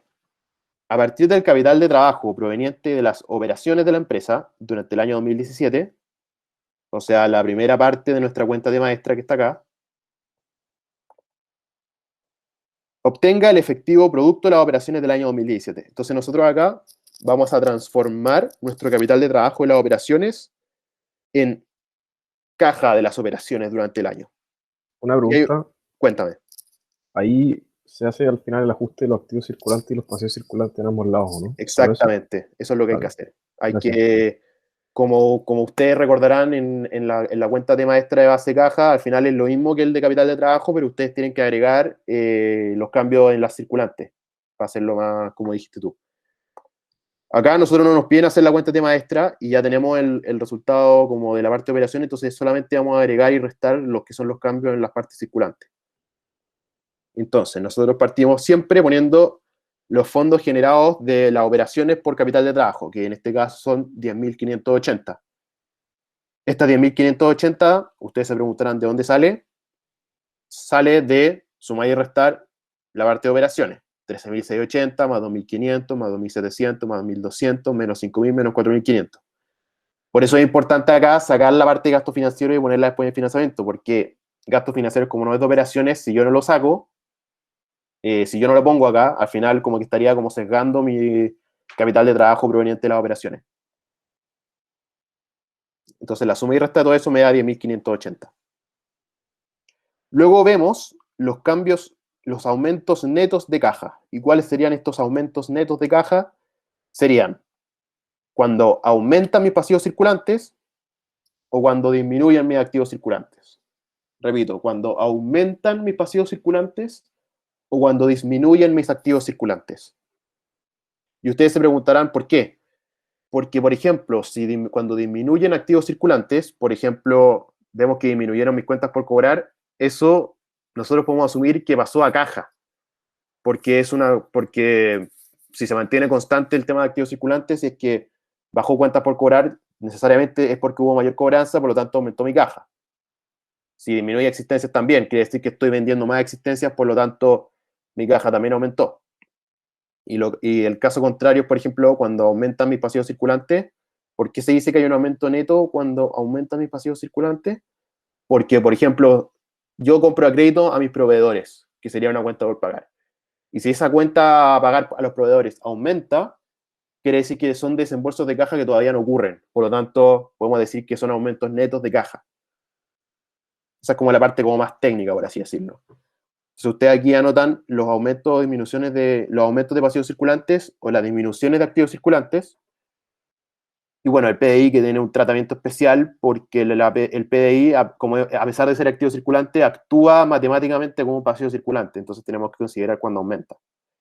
Entonces vemos que, por ejemplo, aquí es clave irse al balance y vemos que PDI aumentó de 1.200 a 2.400. Por lo tanto, aumentó 1.200. Existencias. Me baja mi activo circulante de existencias. Me bajó de 30.000 a 28.000. Esa diferencia de 2.000 es un aumento neto de caja. Luego lo mismo, disminuyó mi arriendo pagado por adelantado. Disminuyó de 4.500 a 3.000. Por lo tanto, hubo un aumento neto de caja en 1.500. Luego pasamos a los pasivos circulantes. Aumentaron mis cuentas por pagar en 2.000. Ustedes lo pueden ver acá. Pasó de 23.000 a 25.000. Y aumentaron mis impuestos por pagar en 220. Pues pasamos del 1.300 a 1.520. 220. Subamos todo esto y nos da que el total de los aumentos netos de caja son 6.920. Si tienen alguna duda con respecto a esto.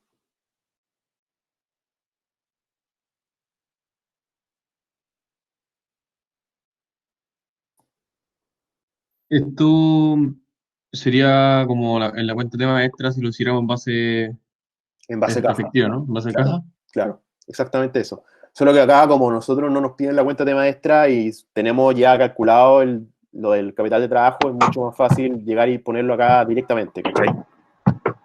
Ya, bueno, pero tendríamos que hacer como todo de nuevo. O sea, tendríamos que poner todo lo que pusimos ¿Cómo? en la operación. No, porque como en la cuenta de maestra de efectivo, por ejemplo, esto se repite, ¿cachai? Lo único que agregáis es lo que está acá. Entonces, por eso yo al final sumo todo lo que había antes y lo agrego con esto acá y puedo llegar Ya, bueno. al total de operaciones, ¿cachai? Disculpa, Dime. en operaciones ahí también estaría agregado el gasto financiero, ¿verdad? Del capital de trabajo. ¿Cómo eso? Que el gasto financiero del capital de trabajo de antes de las operaciones también lo tendríamos Sí. que agregar después al pasar al método como fondo efectivo, ¿verdad? Sí, sí. Ah, ya. Sí, Ya, vale. siempre, porque en el estado de resultados es algo que no corresponde a efectivo, es un gasto financiero que no corresponde a la operación, ¿cachai? Dale. Gracias. De nada. Ya. Vemos ahora entonces que hay que restarle las disminuciones netas de caja. ¿Y cuáles serían estas disminuciones netas de caja? Serían, al revés del caso anterior, sería cuando aumentan mis activos circulantes y cuando disminuyen mis pasivos circulantes, diferentes de caja. En este caso son solamente dos cosas, en los activos circulantes vemos que aumentaron mis cuentas por cobrar, que aumentaron de 30.500 a 32.300, por lo tanto un aumento de 1.800, y que disminuyeron mis sueldos por pagar de 1.300 a 800, por lo tanto una disminución de 500. La suma de estas dos cosas les da una disminución neta de caja de 2.300, que es la suma de estas dos cosas de acá. Entonces, podemos concluir al final de la letra B que el total de la caja generada por la operación es los 10.580 de la operación de capital de trabajo, más los aumentos netos de caja que son 6.920, y menos las disminuciones netas de caja que son 2.300, y eso a ustedes les debería dar un total de caja generada por la operación de 15.200 pesos. ¿Alguna pregunta?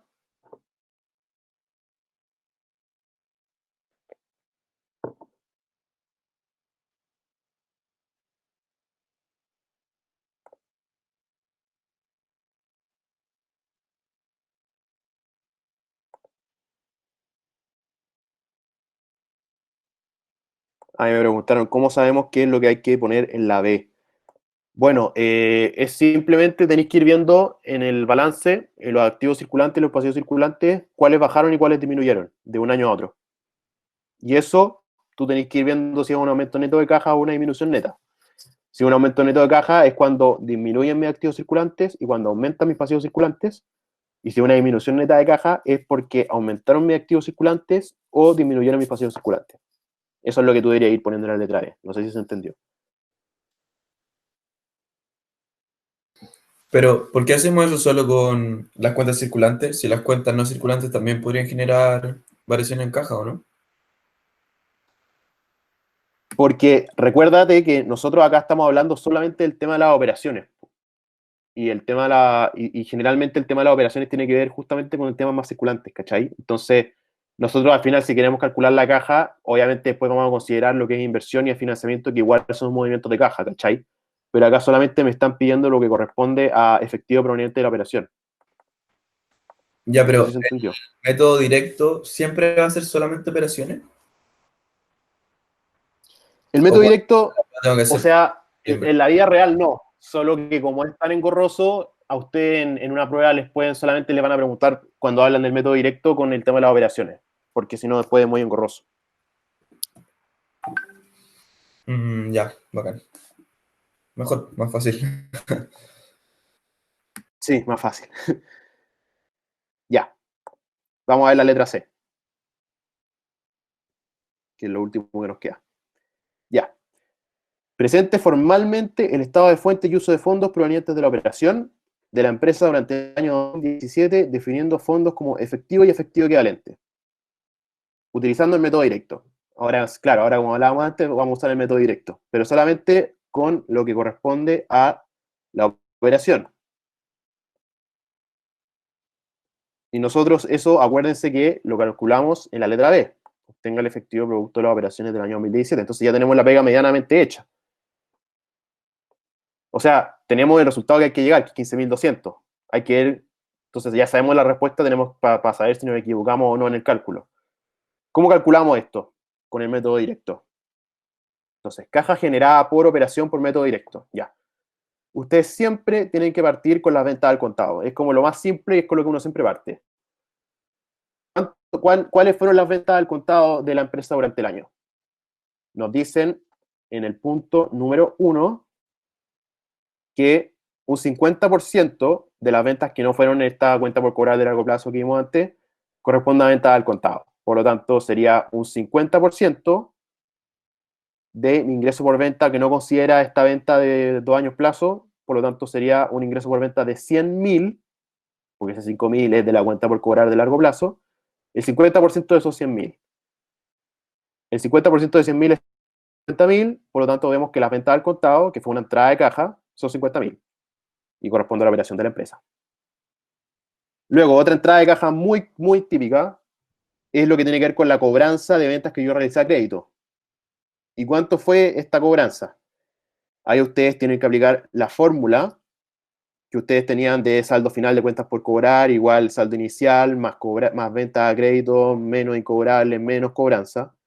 Yo acá la reordené, entonces puse que cobranza es igual al saldo inicial de cuentas por cobrar, más las ventas que hice a crédito durante el año, menos los incobrables, porque cuando hay incobrables, definitivamente incobrables, baja mi cuenta por cobrar, menos el saldo final de cuentas por cobrar. Y esto corresponde a los 30.500 del saldo inicial, más los 50.000 de las ventas a crédito que hubo durante el año, crédito a corto plazo, ojo, porque es cuenta por cobrar de corto plazo, menos los 800 que declaré definitivamente incobrable ese año, que lo vimos en el punto número 2, 800 pesos, menos el saldo final de cuentas por cobrar, que es 32.300. Operamos acá y nos queda que la cobranza del año fue efectivamente de 47.400 pesos, que es lo que está acá, que es una entrada de caja. Luego tenemos las salidas de caja por operación. Recuerden que todo esto solamente es operaciones. Una muy típica también siempre es el pago de sueldo, pues siempre va a haber pago de sueldo. ¿Cuánto sería el pago de sueldo de efectivamente salió de la caja? Acuérdense que nosotros los sueldos los pagamos el primer mes del mes siguiente trabajado. Y que, como nos dicen en el punto número 3, hubo un cambio. ¿Fue en el 3 o no? Fue en el punto 5, perdón. En el punto 5 nos dicen que pasó. No, mentira, el punto 6 pasó de 1.300 a 800. A partir de los días trabajados el 1 de julio. Por lo tanto, ¿cuántos meses pagados fueron con el gasto de 1.300? Fueron 7 meses. Porque pagamos enero, que correspondía a lo que debíamos de diciembre, febrero, marzo, abril, mayo, junio y julio, porque el 1 de julio pagamos lo que correspondió al mes trabajado de junio, que seguía siendo 1.300. Por lo tanto, son 7 meses. Y los otros 5 meses del año que me quedan, que son agosto, septiembre, octubre, noviembre y diciembre, tuve un gasto por sueldos de 800. Pagué sueldos por 800. Por lo tanto, son 800 por 5. La suma de 1.300 por 7 y 800 por 5 les da que pagamos por sueldos durante el año 2017 13.100 pesos. Eso fue lo que yo efectivamente pagué durante el año en concepto de sueldo. Por lo tanto, una salida de caja. Posteriormente tenemos el tema del arriendo. Y para el tema del arriendo, nosotros nos vamos al punto 5, que ahí hablan del arriendo. ¿Qué nos decían en el punto 5? Nos decían que el contrato de arriendo por el local anterior venció el 31 de marzo del 17 y estaba pagado desde el año anterior, que consideraba un arriendo de 1.500 mensuales. El día 1 de abril, la empresa comenzó a vender en un nuevo local, por lo cual se pagó por adelantado el equivalente a 12 meses. Nosotros, antes del 1 de abril, ya teníamos pagado del año anterior nuestro arriendo, por lo tanto ahí no hubo ninguna salida de caja. Pero el día 1 de abril nosotros pagamos por adelantado, o sea, salida de caja, todo lo que yo voy a usar el local por los próximos 12 meses, que correspondía a 1.000 mensuales, por lo tanto son 12.000, y eso es lo que pagué el 1 de abril porque lo pagué por adelantado. Y eso es una salida de caja, por lo tanto tenemos que el arriendo son 12.000 de salida de caja. 12 por 1.000, 12.000. Luego tenemos lo que corresponde al pago de proveedores, que también es una salida de caja importante de la empresa. Este pago de proveedores, ¿cómo lo calculo? Igual que como pasó con la gobernanza, tenemos que despejarlo de la fórmula de las cuentas por pagar. ¿Cómo sería esto? Tenemos que el pago a proveedores va a ser igual al saldo inicial de cuentas por pagar, más las compras que yo le hice a mis proveedores, menos el saldo final de cuentas por pagar. El saldo inicial es 23.000. El saldo final es 25.000. Y las compras que yo realicé a mis proveedores, a mí en el enunciado no me lo dicen tan directamente, oye, compró 57.800 a sus proveedores. Entonces nosotros tenemos que inferirlo. ¿Cómo nosotros lo vamos a inferir? Son 57.800, por si no lo pueden ver bien. Para eso yo tengo que hacer una cuenta T de existencias, para saber efectivamente, porque lo que yo le compro a mis proveedores me entra directamente a existencia. Entonces tenemos acá saldo inicial y saldo final, 30.000, 28.000. Tenemos que se destruyeron 1.800 existencias, por lo tanto se me va de existencia. Y vendí 58.000 de existencias. ¿Cómo supe eso? Por mi costo por venta. Está acá. Costo por venta, 58.000. Entonces la diferencia para llegar a 28.000 me la dan las compras que yo le hice a mis proveedores este año. ¿Cuánto fue? 57.800. Y esos 57.800 que yo tengo acá, yo los paso a mi ecuación de pago a proveedores y puedo calcular cuánto yo efectivamente le pagué a mis proveedores durante el año, que fue 55.800, que es una salida de caja, que es lo que está acá. Y por último, tenemos el pago de impuestos, que, como ustedes sabrán, el pago de impuestos se realiza una vez al año en el mes de abril, por lo tanto corresponde a lo que yo debía del año anterior, que corresponde a 1.300 pesos, que es lo que está acá. Por lo tanto, esa fue una salida de caja de 1.300 pesos. Sumando y restando, vemos que llegamos efectivamente al número que nos tenía que dar, que eran los mismos 15.200 que están acá, que es lo mismo que está acá. Por lo tanto, llegamos al mismo resultado, por lo tanto, estamos bien. Y eso, como les dije antes, lo saqué por el balance, que es lo que debíamos de impuestos. ¿Alguna pregunta, duda, comentario con respecto a esta última parte o la ayudantía en sí, antes de terminar? Tengo una pregunta, porfa. Del arriendo, Cuéntame. muy claro yo lo hago las cuentas T, y como que no me da. Uh-huh. Me da 15.000, Ya, no cacho mira. cómo lo sacaste. Ya, mira, acá es mucho más simple, por así decirlo, porque acá solamente queremos saber cuánta caja salió por concepto de arriendo, ¿cierto? Sí, perfecto. Ya, entonces nosotros vemos que ya, nosotros el 1 de abril, en el punto número 5, nos dicen, el día 1 de abril de 2017 la empresa comenzó a vender un nuevo local por el cual se pagó por adelantado el equivalente a 12 meses, considerando un arriendo de 1.000 mensual. Yo el 1 de abril pago todo lo que voy a usar por el siguiente año. Entonces yo pago, hay una salida de caja efectiva de 12.000 durante todo, porque lo pago en ese minuto para todo el año, ¿cachai? Después yo ya lo tengo como arriendo pagado por adelantado y eso se va como devengando. No, pero eso perfecto, pero por ejemplo, ¿cómo No sé lo...? si te quedó claro. No, eso perfecto, pero no ves caer, por ejemplo, el gasto por arriendo, porque igual hay que respaldar como dónde lo sacaste con las cuentas T. Claro, o sea, eso normalmente sí, solo que en este caso como que nosotros solamente queremos saber cuánto fue como la salida de caja, lo ponemos directamente como 12.000. Pero obviamente tú puedes hacer la cuenta de arriendo y vaya a tener lo siguiente, vaya a tener que tener un saldo inicial de 4.500 ¿Sí? y un saldo final de 3.000.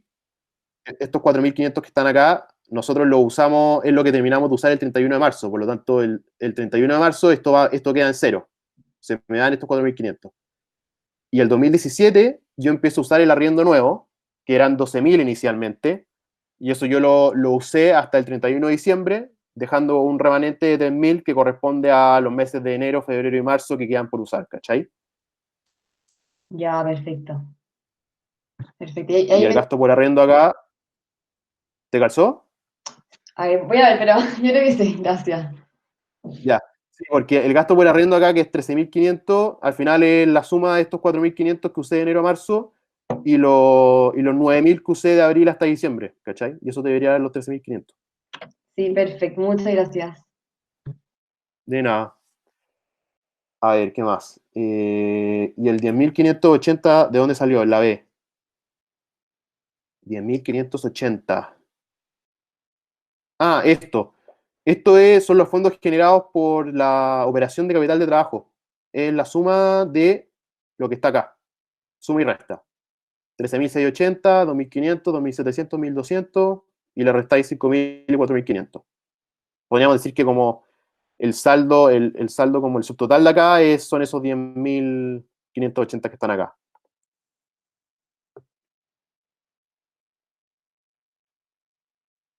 Ya. ¿Hay alguna otra duda antes de cerrar? Oye, sí, yo. Cuéntame. ¿Cuáles pueden ser posibles cuentas de equivalente a caja? No te escuché muy bien. ¿Puedes repetir? Chupa. Sí. ¿Cuáles son las posibles cuentas que van a equivalente a caja? Las posibles cuentas que van equivalente a caja. Ah, como porque tú decís que hablan de efectivo y equivalente a efectivo, ¿no? Claro. ¿A eso te referís tú? Sí, bueno, en Sí, este sí. caso no pasó nada porque el único equivalente era la caja, pero de repente te pueden poner, por ejemplo, depósitos a plazo, también es muy típico de equivalente, cuentas de ahorro, por ejemplo, como cosas así como muy, muy, muy circulantes que tú puedes llegar y sacar la plata, un activo equivalente a efectivo, equivalente a caja, ¿cachai?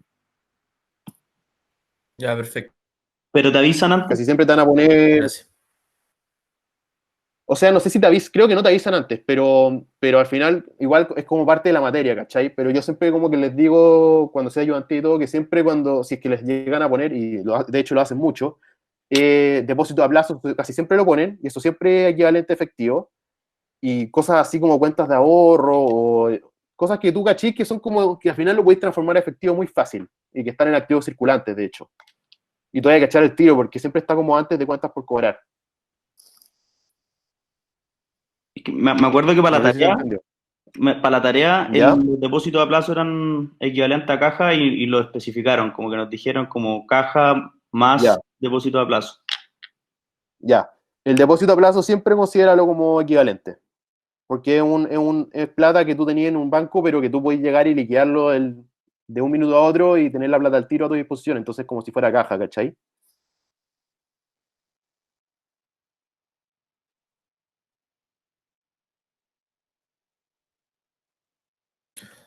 Lo otro, pero que esto es no tanto de ¿Ya? materia. Cuando revisan las pruebas, se enfocan como punto por punto, porque yo, si soy sincero, en general no hago los asientos, hago cuentas T ¿Ya? nomás. Entonces eso me baja puntaje si no tengo asiento hecho. Depende. Depende de lo que te pregunten en la prueba. Si en la prueba te ponen explícitamente, haga los asientos de procedimiento o realiza asientos, ahí sí podría. Si te dicen solamente realiza asientos sin decir cuáles tipos de asientos, ahí te ponen puntaje solo por el hecho de hacer asientos, ¿cachai? Si no ponías asientos, te pueden hacer un descuento. Si no te dicen nada, tú ahí Ah, ya. podéis tomar la decisión de hacer lo que queráis. Al final, tú tenés que responder siempre, y eso es muy importante para las evaluaciones que tengan de aquí en adelante de cualquier ramo, lo que te preguntan explícitamente lo tenéis que poner siempre, porque todo lo que sale en una pregunta tiene puntaje. Ya, ¿Cachai? gracias. Otro consejo muy importante, que yo siempre decía antes, cuando ustedes hagan estado de fuente y uso de fondo, cuando les pidan la presentación formal, ustedes cuando vean que les esté quedando, no sé, pues 5 o 10 minutos, dejan lo que están haciendo y empiezan a preparar el estado formal, porque es llegar y copiar lo que está en la cuenta de maestra. Y es medio latero la cuestión, pero si ustedes lo van poniendo, es literal copiar y pegarlo en la cuenta T y pueden sacar muchos puntos con eso, porque la presentación formal se va asignando puntos por cuenta que uno va poniendo. Entonces, si hacen eso, en los últimos 10 minutos pueden agarrar muchos puntos que si se volan y no cachan que hay que ponerlo, pueden perder mucho puntaje. Y son puntos fáciles.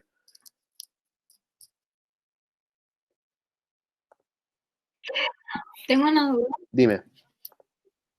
En el punto B del ejercicio, la deuda bancaria ¿Ya? de corto plazo, si hubiese variado entre el 2016 y el 2017, se hubiese puesto.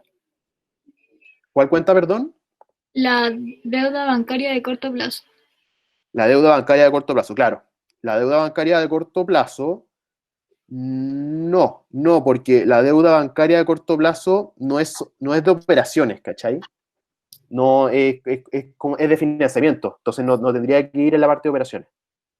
Ah, Por ya. eso nosotros no lo consideramos. A pesar de que justo ahora pasó que eran el mismo número, entonces como que da lo mismo, pero no. Ah, ya. Generalmente son sueldos, cuentas por pagar y impuestos. Ya, gracias. De nada. Yo tengo otra pregunta. Tengo una duda para. A ver, Dale. para el ya, voy a ver primero la que está en el chat. Para el método directo de caja, ¿conviene pescar la información adicional más que el estado de resultados de gasto? Sí, mucho más. Para el método directo de caja, porque al final tú tienes que ir viendo solamente las entradas y salidas de caja. Entonces, vais viendo, por ejemplo, en la información adicional, las ventas que hubieron, cómo fue el proceso de cobranza, el tema del arriendo, el tema del pago a proveedores.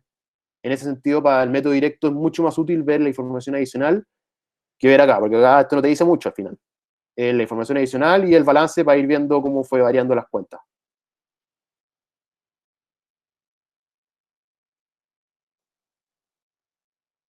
Que haya que hacerse cada poco tiempo para ganar más puntos. A ustedes generalmente en estos ejercicios siempre les van a pedir la presentación formal, que es como poner efectivo de esta cuestión, esto, de esta cuestión, esto, que es como pasar formalmente lo que está en la cuenta de maestra. Entonces, lo que yo les contaba era que si cuando les queden como 10 minutos, ustedes lo que tienen que hacer es dejar lo que están haciendo y pasar directamente a escribir la presentación formal y copiar y pegar los números que ustedes tengan en la cuenta de maestra. Y en eso es que solamente tiempo en escribir y copiar números pueden ganar muchos puntos. Porque si no ponen la presentación formal hay un descuento igual muy importante. Y ya, había otra duda pendiente, creo. Sí, yo. Que para el primer estado fuente y uso de fondo, Cuenta virtual. ¿cómo sería con una deuda que es de largo plazo, pero en el 2017, por ejemplo, pasa a ser de corto plazo? Como lo que preguntaban antes, pero ¿cómo se hacía en el estado fuente? Como que tú decís que como ya queda menos de un año, entonces pasa a ser de corto plazo. Sí. Claro, ahí lo que pasaría es que pasa a aumentar tu pasivo circulante, por lo tanto tu capital de trabajo baja. Como tu capital de trabajo baja, tú ahí tendrías que poner en tu cuenta de maestra, en la parte de financiamiento, poner acá una notita como paso de deuda a largo plazo a deuda a corto plazo, porque disminuye mi capital de trabajo, ¿cachai? Entonces hay que ponerlo acá en financiamiento. Ya, bueno. Perfecto. Espérate, no caché eso. Dijiste que si aumenta mi mi activo circulante, baja mi capital de trabajo. Si aumenta tu pasivo circulante, baja tu capital de trabajo, porque, claro, es como la lógica como cierta del capital de trabajo, que es activo circulante menos pasivo circulante. Entonces, si tu pasivo circulante aumenta, la parte que está restando el capital de trabajo aumenta, por lo tanto, disminuye mi capital de trabajo, ¿cachai? Ya, perfecto. Sí, es que escuché activo, entonces ahí me confundí. Gracias. Ah, no, el capital de trabajo. Ya. Creo que estamos entonces. Muchas gracias por Grande, la muchas asistencia gracias. y espero que les vaya muy bien en la prueba. De nada, Gracias. que les vaya bien. Vale, Cualquier te cosa está pasaste. grabada y les van a subir el enunciado. De Gracias. nada, que les vaya bien. Chao. Chau.